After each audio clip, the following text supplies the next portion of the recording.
Il y a un mois, j'ai eu un accident de voiture qui m'a laissé paralysé des deux jambes. Une semaine après, ma fiancée a rompu nos fiançailles. Ce qu'elle ignorait, c'est que j'avais tout orchestré. J'allais l'épouser. J'étais fou d'elle. Mais j'avais des doutes. Des petits commentaires sur mon argent, son obsession pour mon statut.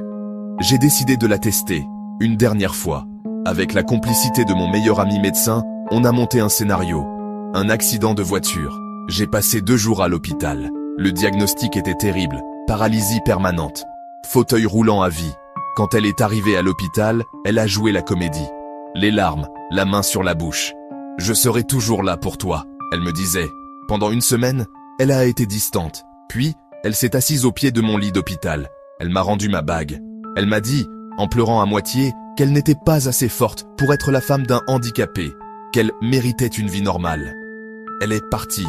Elle m'a abandonné, pensant que j'étais brisé et inutile. 2 semaines plus tard, je l'ai invitée à un café. Pour se dire au revoir correctement. Elle a accepté, probablement par pitié. Je suis arrivé au café, marchant, parfaitement. Elle est restée figée, la bouche ouverte. Elle n'arrivait pas à comprendre. Je me suis assis en face d'elle. J'ai posé les clés de ma nouvelle Ferrari sur la table, à côté des billets d'avion pour mon tour du monde en première classe. Je lui ai souri et je lui ai dit « Merci. Merci de m'avoir montré ton vrai visage avant que je ne fasse la plus grosse erreur de ma vie. Le test est terminé.